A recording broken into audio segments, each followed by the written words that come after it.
Okay, this is actually a young lady named Patsy Posey that asked about this. So, and actually I'm going to try to cover some things that I didn't in a previous video.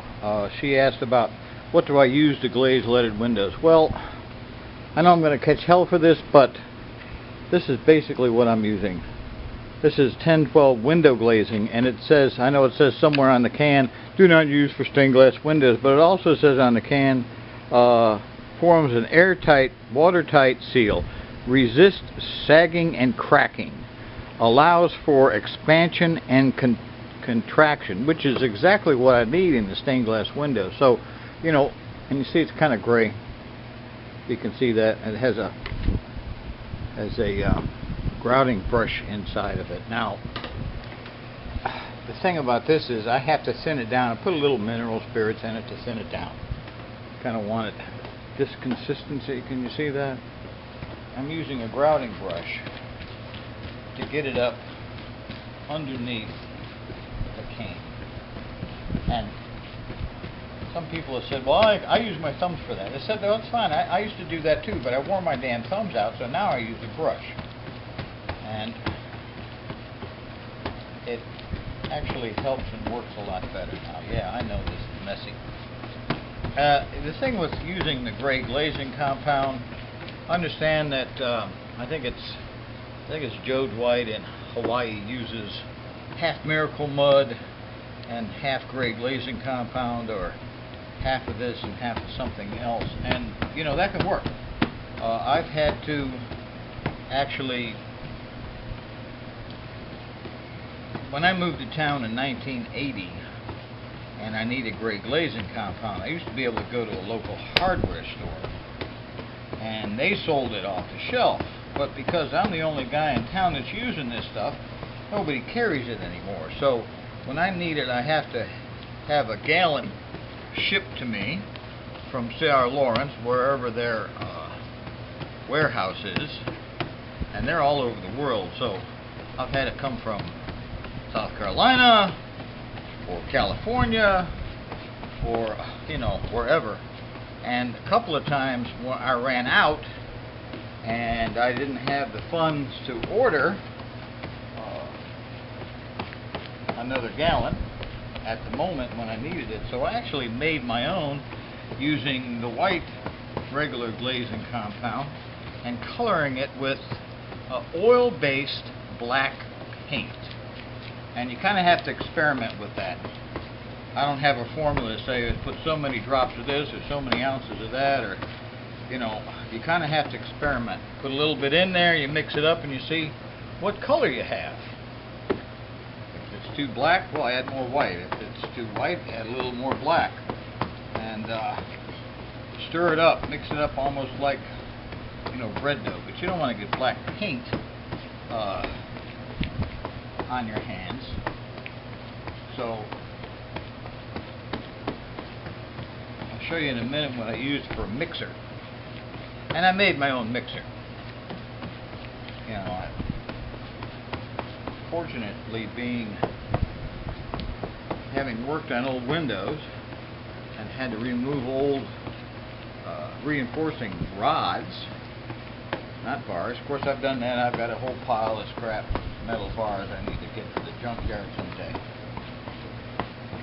For one reason or another, that had to come off and be replaced. But some of the really old school windows, they use rods, and they tied the reinforcing to the windows with wire. I'm not going to show that today. That's not what we're covering, but it is part of the story. So now you see, I pretty much got it all on here. Okay, pretty much got it all on here. And let's see, did I miss any places? Maybe. Some people like to mix their own stuff up, and that's okay. I'm just one of these guys that I can barely bake a cake. I'm kind of a bachelor these days. I've been married twice, so I've been called all kinds of things. And you know, I'm kind of a bachelor, so you know, usually when I get food poisoning, it's because something that I cooked myself. So you know, I'm not really the kind. I can barely bake a cake. I'm not going to be mixing my own glazing compound up, except for having to color it from time to time. And for that,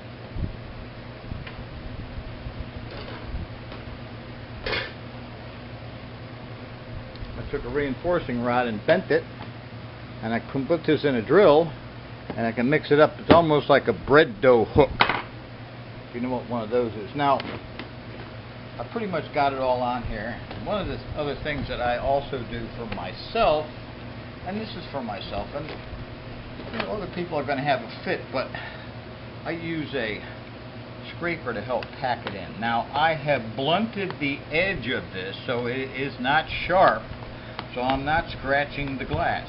Now, they do make tools like this in plastic. If you're worried about that, or you don't know how to blunt an edge, then you can get some plastic tools and do this. But I do this just to help pack it in, just to be sure. Just to be sure. And, you know, what I don't use, or what I scrape off, I return to the can, because I can use that. And I have a couple different sizes of these.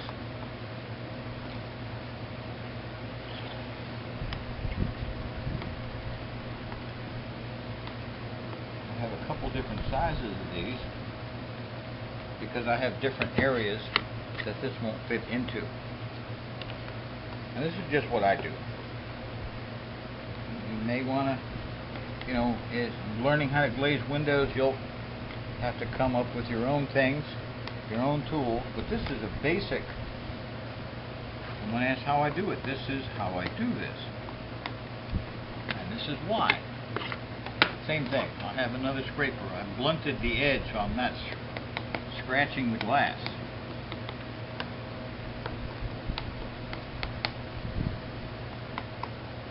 I'm just using this to help pack it in, just to be sure, just to be safe.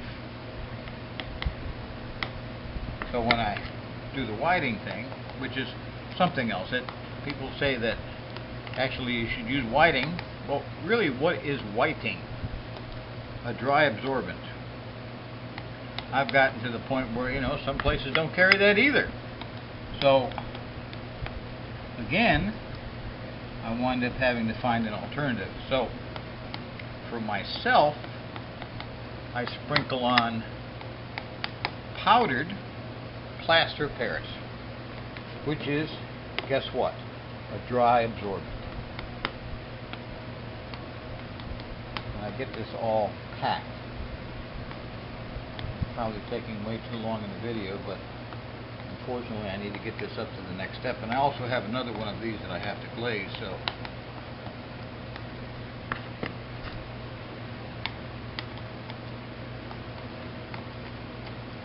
okay, and you do this with the blade perpendicular. You don't shove it up underneath, because that's going to break the glass. That's why I'm doing this way.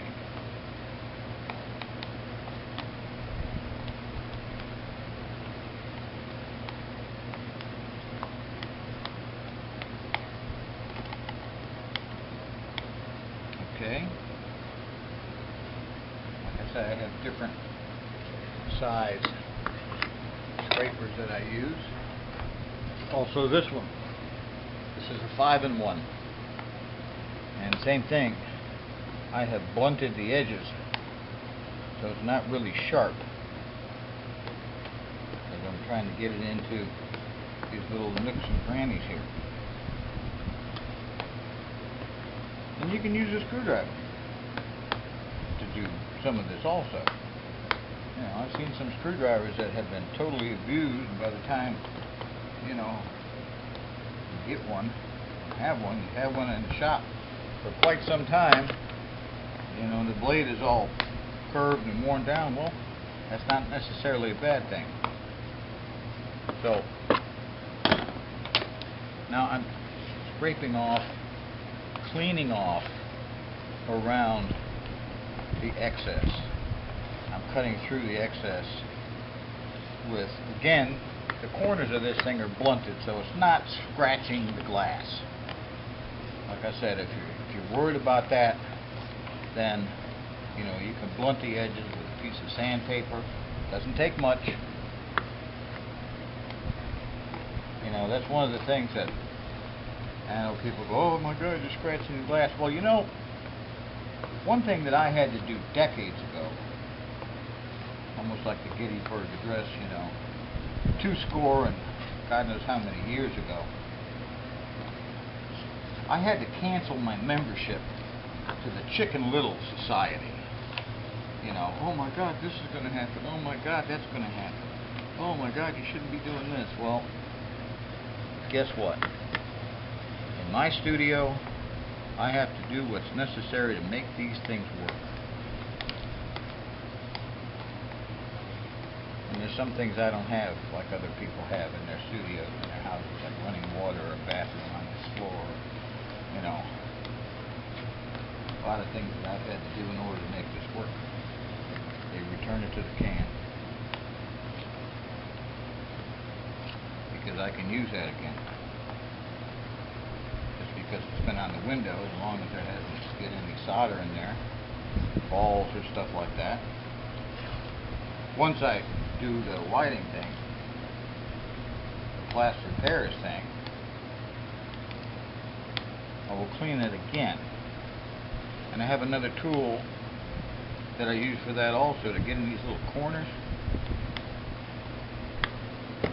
Yeah, there's one thing I'll tell you about the whiting, plaster Paris, whatever you're using. I was working in a studio in South Florida back in the early 70s, and we did the same thing. We used plaster Paris. We ran out in the middle of a job. Everyone was broke. We didn't have enough money to go buy whiting at a hardware store. So the lady of the studio had gotten some, she had a couple of containers of lilac scented talcum powder. And so you sprinkle this stuff on. You don't have to cover the whole window. You just sprinkle it on. Just to sprinkle it on. Now I have 2 brushes. These are kind of worn down. This is an acid brush that I bought. See, it's got the hole for the handle. But I bought it like Ace Hardware.